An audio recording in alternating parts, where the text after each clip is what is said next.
July 6 ಮತ್ತು 7ರಂದು ರಾಜ್ಯದ ಕರಾವಳಿಯಲ್ಲಿ ರೆಡ್ ಅಲರ್ಟ್ ಅನ್ನು ನೀಡಲಾಗಿದೆ. ಕರಾವಳಿ ಭಾಗದಲ್ಲಿ ಭಾರೀ ಮಳೆ ಆಗುವಂತಹ ಸಾಧ್ಯತೆಗಳಿದೆ. ಅದರ ಜೊತೆಗೆ ಘಟಪ್ರಭಾ ಪ್ರದೇಶದಲ್ಲಿ ಭೂಕುಸಿತದ ಭೀತಿ ಆಗುವಂತಹ ಚಾನ್ಸಸ್ಗಳಿದೆ ಅಂತ ಹೇಳ್ತಾರೆ.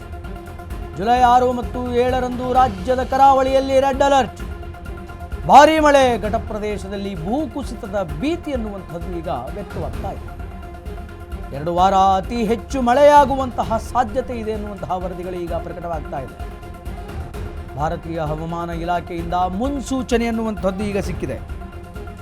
ಉತ್ತರ ಒಳನಾಡಿನ ಬೆಳಗಾವಿ, ಧಾರವಾಡ, ಹಾವೇರಿ ಹೀಗೆ ಅನೇಕ ಭಾಗಗಳಲ್ಲಿ ಧಾರಾಕಾರವಾದಂತಹ ಮಳೆ ಸುರಿಯುವ ಸಾಧ್ಯತೆಗಳಿವೆ. ದಕ್ಷಿಣ ಒಳನಾಡಿನ ಶಿವಮೊಗ್ಗ, ಚಿಕ್ಕಮಗಳೂರು, ಹಾಸನ, ಕೊಡಗು ಜಿಲ್ಲೆಗಳಲ್ಲಿ ನಾಳೆಯವರೆಗೂ ಕೂಡ ಯೆಲ್ಲೋ ಅಲರ್ಟ್ ಅನ್ನು ನೀಡಲಾಗಿದೆ. ನಾಳೆಯಿಂದ 3 ಬೆಂಗಳೂರು ಗ್ರಾಮಾಂತರ 3 ಪ್ರದೇಶಗಳಲ್ಲಿ ಬೆಂಗಳೂರು ಗ್ರಾಮಾಂತರ, ಚಾಮರಾಜನಗರ, ಚಿಕ್ಕಬಳ್ಳಾಪುರ ಮತ್ತು ಚಿತ್ರದುರ್ಗ, ದಾವಣಗೆರೆ, ಕೋಲಾರ, ಮಂಡ್ಯ, ಮೈಸೂರು, ಚಾಮರಾಜನಗರ, ರಾಮನಗರ, ತುಮಕೂರು, ವಿಜಯನಗರ ಹಾಗೂ ಬಳ್ಳಾರಿ, ಹೊಸಪೇಟೆ ಮತ್ತು ಬಳ್ಳಾರಿಯಲ್ಲಿ ಉತ್ತಮವಾದಂತಹ ಮಳೆ ಆಗುವ ಸಾಧ್ಯತೆಗಳಿದೆ ಅನ್ನುವಂತಹ ವರದಿ ಈಗ ಬೆಳಕಿಗೆ ಬಂದಿದೆ. ಆದರೆ ಜೂನ್ 6 ಮತ್ತು 7ರಂದು ರಾಜ್ಯದ ಕರಾವಳಿ ಭಾಗದಲ್ಲಿ ಬಹಳ ದೊಡ್ಡ ಪ್ರಮಾಣದ ಮಳೆಯಾಗುವಂತಹ ಸಾಧ್ಯತೆ ಇದೆ ಅನ್ನುವಂತಹ ವಿಚಾರಗಳು ಕೇಳಿಬರ್ತಾ ಇದೆ.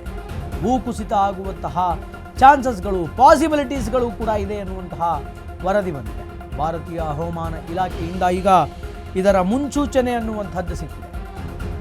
ಉತ್ತರ ಒಳನಾಡಿನ ಬೆಳಗಾವಿ, ಹಾವೇರಿ, ಧಾರವಾಡ, ಗದಗ, ಕೊಪ್ಪಳ ಈ ಭಾಗಗಳಲ್ಲಿ, ಜೊತೆಗೆ ದಕ್ಷಿಣ ಒಳನಾಡಿನ ಶಿವಮೊಗ್ಗ, ಚಿಕ್ಕಮಗಳೂರು, ಹಾಸನ, ಕೊಡಗು ಈ ಭಾಗಗಳಲ್ಲಿ ಯೆಲ್ಲೋ ಅಲರ್ಟನ್ನು ಅಳವಡಿಸಲಾಗಿದೆ. ಯೆಲ್ಲೋ ಅಲರ್ಟ್ ಝೋನ್ಗಳಿದು ಅನ್ನುವಂತಹ ವಿಚಾರವನ್ನು ಈಗ ಹೇಳಿದ್ದಾರೆ. ಅದು ನಾಳೆಯವರೆಗೆ ಮಾತ್ರ.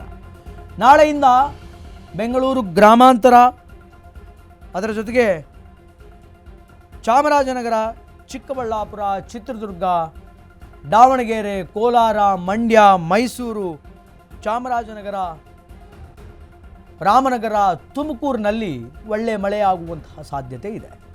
ಇನ್ನು ಉತ್ತರ ಕರ್ನಾಟಕ ಭಾಗದ ವಿಜಯನಗರ ಹಾಗೂ ಬಳ್ಳಾರಿಯಲ್ಲಿ, ಅಂದರೆ ಹೊಸಪೇಟೆ ಮತ್ತು ಬಳ್ಳಾರಿಯಲ್ಲೂ ಕೂಡ ಒಳ್ಳೆ ಮಳೆ ಆಗುವಂತಹ ಸಂಭವಗಳು ಈಗ ಕೇಳಿ ಬರ್ತಾ ಇದೆ. ಮುಂದಿನ ದಿನಗಳಲ್ಲಿ ಅದೆಂಗೆ ಮಳೆ ಆಗುತ್ತೆ, ಅಂತಹ ಭಾರಿ ಮಳೆಯ ಒಂದು ಹೊಡೆತಕ್ಕೆ ಘಟಪ್ರದೇಶಗಳಲ್ಲಿ ಭೂಕುಸಿತ ಏನಾದರೂ ಆಗುತ್ತಾ ಗೊತ್ತಿಲ್ಲ. ಬಟ್ ಆಗದೇ ಇರಲಿ ಅನ್ನುವಂಥದ್ದೇ ಅನೇಕ ಜನರ ಆಶಯ. ಯಾಕೆಂತಂದರೆ ಕಳೆದ ಬಾರಿ ಇದೇ ಕರಾವಳಿ ಭಾಗದಲ್ಲಿ ಶಿರೂರಿನಲ್ಲಿ ನಡೆದಂತಹ ಒಂದು ಭೂಕುಸಿತ ಏನಿತ್ತು, ಅದು ಬಹಳ ದೊಡ್ಡ ಪ್ರಮಾಣದ ಲಾಸನ್ನು ಉಂಟು ಮಾಡಿತ್ತು ರಾಜ್ಯಕ್ಕೆ. ಅಂತಹ ಒಂದು ಅವಘಡ ಮತ್ತೆ ನಡೆಯದಿರಲಿ ಅನ್ನುವಂಥದ್ದು ಎಲ್ಲರ ಆಶಯ. ಆದ್ದರಿಂದ ಸಿಕ್ಕಾಪಟ್ಟೆ ಮಳೆ ಆಗುವಂತಹ ಸಂಭವಗಳಿದೆ. ಆದ್ದರಿಂದ ಸ್ವಲ್ಪ ಜಾಗೃತರಾಗಿ ಮಕ್ಕಳು, ವಯಸ್ಸಾದವರು ಹೊರಗಡೆ ಹೋಗದೇ ಇದ್ದರೆ ಇಟ್ಸ್ ಬೆಟರ್. ಅದು ಒಂದು ನಿಟ್ಟಿನಲ್ಲಿ ಉತ್ತಮ. ಕೇವಲ ಮಳೆ ಅಷ್ಟೇ ಅಲ್ಲ, ಭಾರೀ ಮಳೆ, ಗುಡುಗು, ಸಿಡಿಲು ಇವುಗಳು ಕೂಡ ಈಗ ಎದುರಾಗುವಂತಹ ಸಾಧ್ಯತೆಗಳಿದೆ. ಆದ್ದರಿಂದ ಸ್ವಲ್ಪ ಹುಷಾರಾಗಿರಿ.